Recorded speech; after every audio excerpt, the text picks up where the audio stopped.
Welcome back to Out of Print with Ryan Tracy, the poetry channel in which I read to you original poetry written by yours truly. As you can see, today I'm giving you a very wet and wild episode of this show, and I'm going to be reading to you a poem that involves water. Water is a very finicky element of the natural world. We need it. It is necessary for us to live.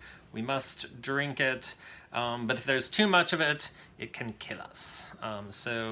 Water is mysterious, it's powerful, it takes many forms, and if you can hear, it's raining right now and threatening to storm and blow us all away. So hopefully it won't, but it might, because it's water and it does what it wants. So today I'm going to read you a poem that involves water, but first, I just wanted to address something that some of you might have seen if you follow me on social media. I have been thinking about self-publishing some of my poetry, and this is a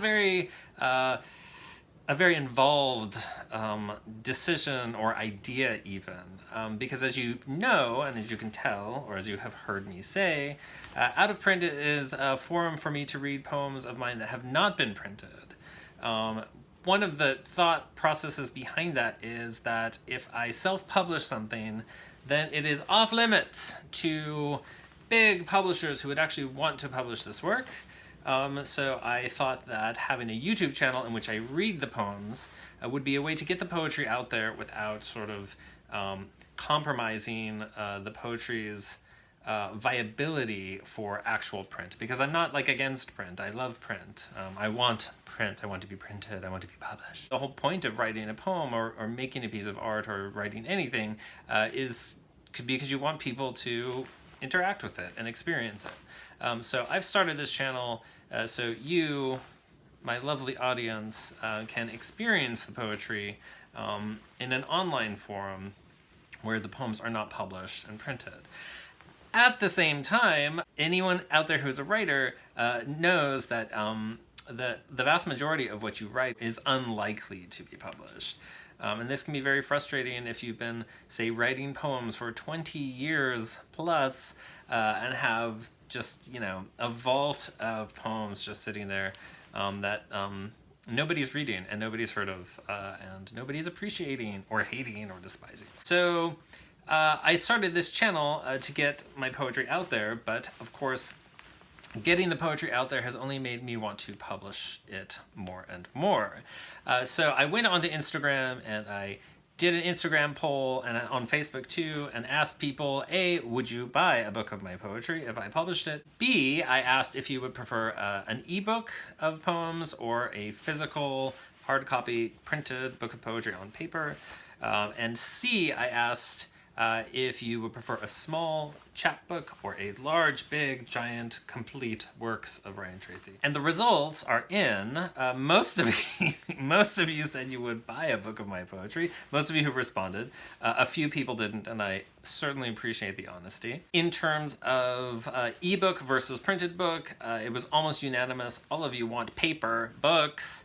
So sorry trees, sorry plants, we still need you for our books. In terms of whether you would want to buy a small chapbook of, say, 20, 25, 30 poems, or a giant book of hundreds of poems, the slight majority wants to buy a large book of my poetry, of the people who said they would buy something. So I'm not making any decisions about this yet. I would love nothing more than to produce an enormous volume of poems and maybe other kind of writings of mine for sale for you. But I also have at least a few small collections of poems that I think are ready for print and that I would like to start getting out there. So chances are I might start with publishing a small chapbook while working towards something bigger. Another idea, which I received from my friend Ben, was the idea to publish multiple small volumes that could be sold individually or as a collection. So I'm thinking of going down that route too. I haven't decided. It's a rainy day and I just want to read you a poem. The poem I'm going to read today is from a collection of poetry I've written The collection is called Tender Bottoms, and that is an homage to Gertrude Stein's extraordinary book of poetry called Tender Buttons. I wrote this, or put this volume together in 2017, so it's been sitting there for 3 years, and it has been rejected by many as a chapbook. It has been rejected by those to whom I've submitted it. However, some of these poems have been published in The New Engagement, which is an online journal edited by Brian Alessandro and Lupe Rodarte.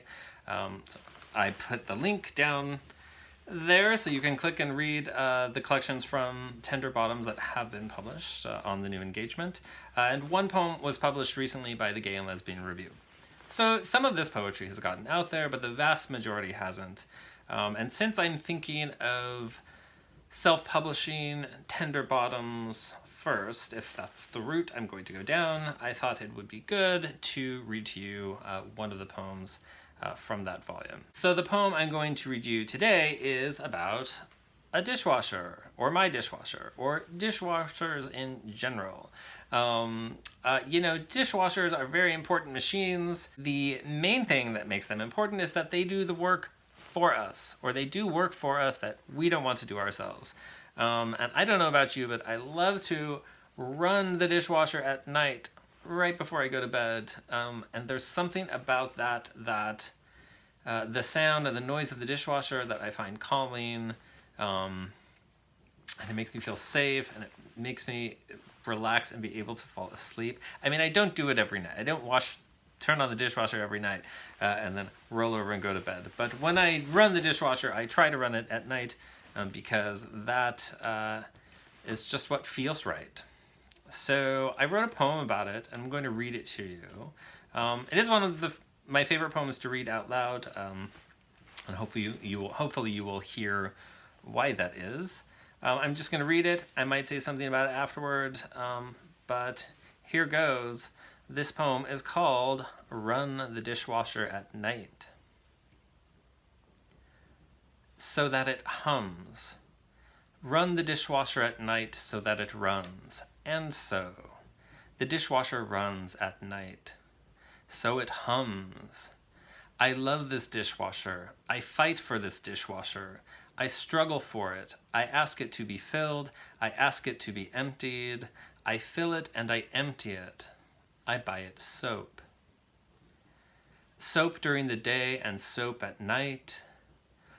Swish and soap and swish and swishy soap and swish and sudsy soap and soapy suds and swishy swirl, oh girl, and whirly girly whirly whirl and soap and swish and soap and swish and soap and soap and soap and suds and suds and so and suds and so and soap and suds and so asleep and soap asleep and so and soap and pause. I need these dishes and these washes and this water. It is a question of comfort and being lulled. I buy it soap and run it at night, and it hums, whirs, runs, comforts, cleans. It comforts and cleans and lulls. It puts the world together while we sleep. That is my poem for you about my dishwasher. I hope you enjoyed it.